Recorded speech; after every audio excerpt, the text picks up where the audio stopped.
이 나라에서 지금 가난한 거는 죄예요. 이렇게 고도 성장한 나라에서 여전히 가난하다? 그건 정신병이라고 보시면 돼요. 안녕하십니까, 여러분의 심리 멘토 박쌤입니다. 제 광고가 요즘 굉장히 많은 분들의 불편한 감정을 자극하는 것 같습니다. 한편으로는 이해가 가기도 하고 안타까운 마음도 드는데요. 사실 저도 스스로 정신병이었다는 생각이 들 정도로 갑갑하고 불행했던 시절이 있었고, 지금 완전히 치유된 사람으로서 오늘은 제가 어떻게 가난이라는 정신병을 극복했는지 솔직한 제 인생 이야기를 들려드리려고 합니다. 저희 아버지는 한평생을 고등학교 국어 선생님으로 살아오신 분이었어요. 아버지는 배울 점이 많으신 분이었지만 어렸을 때 아버지가 크게 사기를 당하시면서 저희 집은 급격히 힘들어졌습니다. 제가 20살 정도 때는 이미 집안의 빚이 2억을 넘긴 상태였어요. 제가 20살이었을 당시가 1996년이었으니까 지금보다 현금 가치가 훨씬 컸던 것을 감안하면 2억은 아주 꽤 큰 돈이었습니다. 불행 중 다행이었던 것이 아버지가 공무원이셨기 때문에 제1금융권에서 대출을 받을 수 있다는 거였어요. 집안의 모든 수입은 대출 이자를 갚는 데 다 나가고 마이너스 통장으로 생활해야 했습니다. 정말 지독하게 가난했던 시기였어요. 그래도 빚쟁이가 쫓아오거나 그런 일상생활 자체에 크게 지장을 주는 일들은 없었습니다. 경제적인 것보다 사실 저를 더 힘들게 했던 것이 따로 있었습니다. 부모님의 불화와 잦은 다툼, 폭력적인 환경 때문에 정서적으로 불안하고 항상 주눅들어 있었어요. 학업적으로도 집중하는 것이 쉽지 않았습니다. 재수를 하고 대학교 등록금을 내고 빚만 계속 쌓여가면서 부담감과 압박감은 더 커져만 갔습니다. 어렸을 때부터 항상 경제적으로 쪼들리는 생활을 했기 때문에 무언가를 돈 주고 배우는 것보단 대부분을 독학으로 해결했는데, 특히 죽고 싶고 힘든 제 마음과 사람들을 이해하고 싶어서 심리와 체면에 대해서 아주 오랫동안 독학으로 공부를 했습니다. 다행히 제가 책을 무척 좋아하는 사람이라 항상 책을 끼고 살았어요. 이때 읽었던 책들이 지금의 저를 만들어준 자양분이 되어줬습니다. 대학교 1학년 때 제 인생에서 거의 처음이자 마지막으로 돈을 내고 교육을 들었던 적이 있습니다. 방송에서 김영국 교수라는 분이 최면으로 유명세를 타고 돈을 버는 모습을 보고 그분을 찾아가서 130만 원을 내서 10시간 정도 교육을 받았습니다. 사당역의 한 허름한 사무실에서 교육을 들었던 기억이 납니다. 아무튼 당시에 저로서는 굉장히 큰 돈을 낸 거죠. 그래서 교육을 들은 후에 저도 바로 돈을 벌어야겠다는 생각이 들어서 당시 PC통신이라고 불렸던 천리안, 하이텔, 나우누리 이런 곳에 이제 최면 교육을 하겠다는 광고글을 올렸어요. 김영국 교수가 굉장히 유명했기 때문에 김영국 교수에게 배운 사람이라고 하면서 저를 소개했고 5시간 동안 코칭을 해주고 최면을 알려주겠다. 심인성 증상이 있다면 그것도 해결해주겠다. 이런 식으로 썼습니다. 당시에는 지금처럼 개인 센터도 없었고 지금 흔한 카페 같은 그런 개념도 없었을 때입니다. 그래서 첫 고객은 롯데리아인가 맥도날드에서인가 코칭을 했어요. 근데 너무 시끄러워서 나중에는 고객들의 집으로 갔습니다. 시간이 지날수록 사람들의 호응이 자꾸 커졌고 입소문까지 내주시는 분들이 있어서 주말에는 어른들을 4-5명 정도 모아서 방에서 가르치기도 했습니다. 장미 연립인가 하는 조그만한 방 하나에 작은 원형 테이블을 하나 갖다 놓고 어른들 여럿을 모아서 가르쳐 드린 거죠. 지금 생각해보면 말이 안 되는 것 같은데 당시에는 정말 그렇게 해냈습니다. 당시에 제 나이 때 평범한 친구들이 절대 만날 수 없었을 그런 사람들을 많이 만나봤어요. 누워서 이제 못 일어나는 사람도 만나봤고 한국 수맥협회 회장이라고 하시는 분도 만나봤고, 그래서 이때 한 1,500만 원 정도를 벌어봤고요. 너무나 좋았었는데 이제 나중에 PC통신에서 광고글을 다 일괄적으로 삭제해버렸습니다. 그래서 입소문을 통해서 고객들이 꾸준히 있긴 했는데 신규 고객들이 없어지니까 이제 의욕이 급격히 떨어졌습니다. 결국 몇 달 동안 하다가 그만두게 됐죠. 그래도 이 경험이 없었다면 지금의 저는 없었을 것입니다. 너무 값진 경험이라고 생각합니다. 이후에는 순식간에 완전히 평범한 일상으로 돌아갔어요. 군대를 다녀온 후에는 정말 이대로 살다가는 성공은커녕 아버지 빚도 제대로 못 갚고 죽겠다 이런 생각이 들어서 남은 2년 동안에는 전액 장학금 받으면서 열심히 학업에 집중했습니다. 다른 또래 친구들과 마찬가지로 대기업에 지원하기 위해서 토익이나 컴퓨터 관련 자격증 이런 것들을 혼자 준비했습니다. 그러다가 대학교 4학년 여름방학 때 내가 갖고 있는 지식과 능력으로 학생들의 심리적인 문제를 해결해놓고 집중력을 끌어올려서 높은 성적을 받게 해주면 되겠다 이런 생각이 번쩍 들었습니다. 그때가 2003년 10월 정도였는데 은광여고에 계신 아버지한테 심리적으로 불안해하고 힘들어하는 고3 학생들한테 제가 도움을 줄 수 있으니까 혹시 저한테 도움받고 싶은 학생들이 있는지 아버지는 7명의 임원 학생들한테 제 말씀을 전달해 주셨고 최종적으로는 수능 한 달 정도 앞두고 있는 4명의 학생이 저한테 도움을 받고 싶다고 했습니다. 처음 그 학생들을 만나서 가장 힘든 게 뭔지 물어봤더니 다들 머리가 아파요. 시험이 두려워서 눈물이 나고 잠도 안 와요. 시험을 볼 때 복통이 와요. 그래서 저는 학생들한테 최면요법으로 증상을 제거하고 최고의 컨디션으로 시험 볼 수 있도록 해주겠다. 학생들은 저의 제안을 받아들였죠. 그렇게 해서 10월 말에 2번, 11월 초에 1번 이렇게 만나서 총 3회에 걸쳐서 이제 학교로 은광역으로 간 겁니다. 빈 교실에서 이제 4명의 학생들한테 최면요법 그리고 심리 코칭을 해줬더니 학생들의 증상이 바로바로 호전됐고 실제로 11월 5일 있었던 수능시험 성적에서 이제 바로 전달 모의고사 대비 44, 23, 18, 17점 이렇게 전원이 성적 상승을 한 거죠.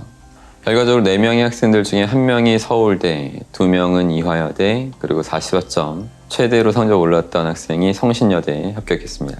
그래서 그 4명의 학생들의 감사편지 그리고 체험 수기를 받아놓고 수능시험 성적표를 복사했어요. 그리고 2004년 2월 달에 그 자료들을 갖고 대치동 종합학원 중에 하나인 한빛학원을 찾아갔었습니다. 약속하고 찾아간 것이 아니었고 어차피 전화해봤자 그냥 거절당할 것 같아서 약속하지 않고 그냥 원장실로 뛰쳐들어왔습니다.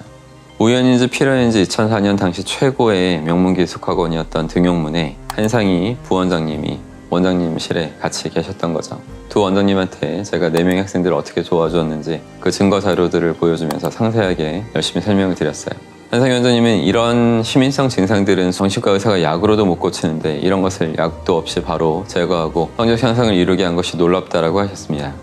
저는 원장님 지금 제가 제시한 자료 4명 뿐이지만 저한테 기회를 주시면 이런 아이들을 내년부터 수백 명으로 더 늘려드리겠습니다.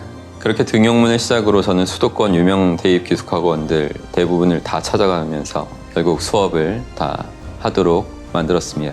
대입 학원 하나하나 다 찾아가서 이제 원장님 한 분 한 분을 설득하는 과정에서 수없이 거절도 많이 당했고 그렇지만 다시 찾아가서 타 학원 학생들의 그 또 성적 향상 증거 자료들을 계속 보여드리면서 확신을 갖게 만들었습니다.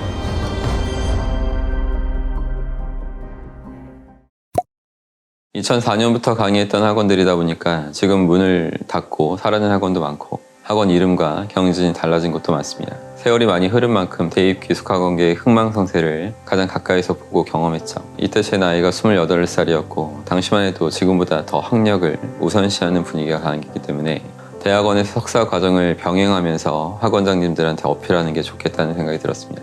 보통 아침 9시부터 강의를 시작해서 오후에 다른 학원으로 이동해서 또 강의하고 저녁에 또 다른 학원으로 이동해서 강의하고 하루 10시간 이상의 강의와 기본 2-3시간 정도의 운전을 하면서 매일 살인적인 스케줄을 강행했습니다.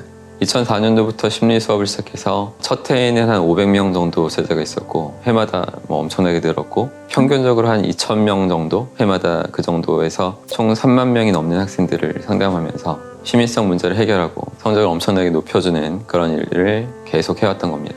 성적을 높이는 것뿐만 아니라 성인이 된 이후에도 어떤 마음가짐을 갖고 어떻게 살아야 하는지 제대로 알려줬죠. 오랫동안 다양한 케이스를 접하고 교육하고 코칭하면서 학생이든 성인이든 심리적으로 안정되고 자신감이 생기면 모두 큰 성과를 낼 수 있다는 사실에 더 큰 확신을 계속 갖게 됐습니다. 그러다가 2017년쯤 이제는 학생들뿐만 아니라 성인들 대상으로 강의를 런칭해야겠다는 생각이 들기 시작했어요. 사실 여러 가지 생각이 공존했는데 이미 학원계에서는 더 이상 나아갈 길이 없을 정도로 성과의 끝을 봤기 때문에 새로운 길로 가고 싶은 생각도 들었고 그리고 해마다 이제 학생 수가 급격히 감소하는 추세에 있었기 때문에 학원 업계가 어려워질 것이라는 느낌이 들었습니다.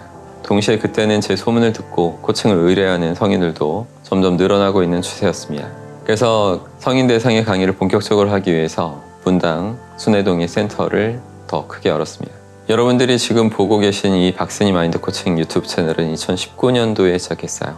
처음에는 그냥 영상들을 편집해서 올렸는데 조회수도 안 늘고 구독자도 안 늘더라고요. 그래서 대형 유튜브 채널들의 출연 문의 메일을 보냈죠. 여러 채널들에 수없이 많이 출연했지만 가장 대표적인 게 신사임당 채널이었어요. 신사임당 채널은 제가 한 12회 이상 출연했습니다. 이렇게 여러 채널들에 출연하면서 유튜브가 빠르게 성장했고 성인 수강생들이 센터에 몰려들기 시작했습니다. 유튜브 말고는 마케팅을 거의 하지 않았었는데 강의를 들은 분들이 가족, 친구, 지인들, 동료들, 직원들 계속해서 데리고 오셨어요. 그리고 제가 자부심을 갖고 있는 것 중에 하나인데 제 강의를 들으러 오시는 수강생분들은 지인, 가족 소개로 오시는 분들의 비중이 굉장히 높습니다. 그리고 2019년에는 김세용 프로가 저를 찾아오기도 했습니다. 김세용 프로는 저를 찾아오기 훨씬 전부터 이미 세계 탑 클래스 골프 선수였고 이미 일반인의 멘탈 수준을 훨씬 뛰어넘은 상태였지만 그 수준을 더 높이려고 시간을 쪼개서 찾아온 거예요.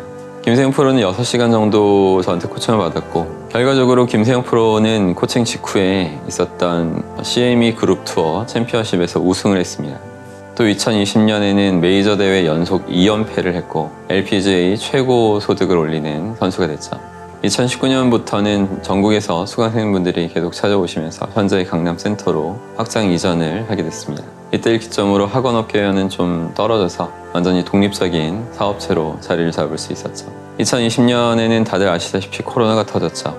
대부분의 교육업계와 강사들이 거의 패닉 상태에 빠졌습니다. 저도 당연히 타격을 받을 수밖에 없는 상황이었죠. 하지만 저는 멘탈 전문가답게 제가 컨트롤할 수 있는 것에만 집중하기로 했습니다. 이 결심이 제 인생의 또 다른 큰 터닝 포인트가 됐어요. 코로나를 계기로 오프라인뿐만 아니라 책, 온라인 강의 이런 식으로 시장을 넓혀야겠다는 생각을 하게 됐고 그 결과로 책 어웨이크 초집중의 힘을 출간했습니다. 그리고 바로 클래스 101, 클래스 U에서 온라인 강의를 런칭하기도 했죠. 이렇게 2020년, 2021년을 미친듯이 보냈더니 어느 순간부터는 오프라인 강의가 모두 마감되고 온라인에서도 굉장히 많은 분들의 인생을 바꿀 수 있게 됐습니다. 그러다 보니까 월 수입이 1억, 2억까지 올라가다가 현재는 4억 정도까지 벌게 된 것입니다. 저는 가난한 사람들을 모두 정신병자로 매도하려는 생각은 전혀 없습니다. 다만 가난한 자들이 갖고 있는 생각과 가치관은 정말로 잘못된 것이 많습니다. 옳지 않은 생각을 바꾸지 않는 한 가난에서 빠져나오는 것은 불가능합니다. 아인슈타인도 말했죠. 어제와 같은 방식으로 더 많이 노력한다고 해서 미래가 바뀔 것을 기대하는 것 자체가 정신병 초기 증상이라고요. 대부분의 사람들은 자신의 정신이나 마인드를 스스로 살피고 개선시키는 것을 힘들어합니다. 스스로를 제대로 바라보는 것은 정말 쉽지 않습니다. 안타깝게도 가난한 사람들 주변엔 가난한 사람들이 많기 때문에 그들끼리 계속 잘못된 신념을 서로 나누고 합리화하면서 더욱 강화될 뿐입니다. 저는 분명히 가난은 충분히 치료할 수 있는 정신병이라고 했습니다. 그리고 정말로 근 20년 동안 수많은 사람들을 가난에서 완전히 빠져나올 수 있도록 도와왔습니다. 지금보다 크게 나아질 수 없을 것이라는 가난한 생각에 빠져서 현실을 불평만 하지 말고 충분히 나아지고 달라질 수 있다는 사실을 더 많은 사람들에게 알리고 싶어서 자극적이지만 직설적인 표현을 사용한 것입니다. 정신병이라는 표현처럼 정신의 구조와 심리적 특성들을 전반적으로 이해하고 제대로 자신을 들여다볼 수 있을 때 진정한 통찰과 변화가 일어나거든요. 제가 완전히 달라지고 새로운 삶을 살게 된 것처럼 말입니다. 저에게 심리학, 무의식, 최면에 대한 이해가 없었다면 여전히 저도 가난의 정신병을 앓고 있었을 겁니다. 자동차왕 헨리 포드의 명언으로 이번 영상 마무리하겠습니다. 당신이 된다고 생각하든 안 된다고 생각하든 당신의 생각은 옳다. 된다고 생각하는 사람은 될 수밖에 없는 이유와 그 방법에만 집중해서 그것을 이루어내는 것이고 안 된다고 생각하는 사람들은 계속 부정적인 생각과 변명, 자신을 합리화하는 것에만 몰입하면서 삶을 살게 됩니다. 양쪽 모두 자신의 주된 신념과 생각대로 삶을 사는 것이고 그 결과로서 지금의 모습으로 살고 있는 거죠.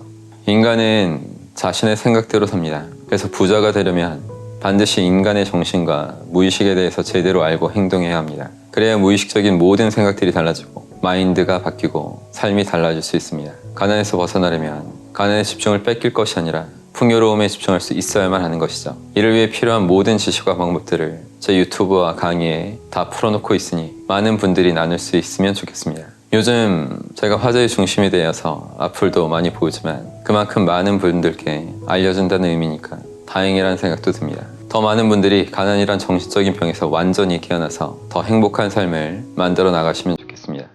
긴 영상 끝까지 시청해주셔서 감사합니다.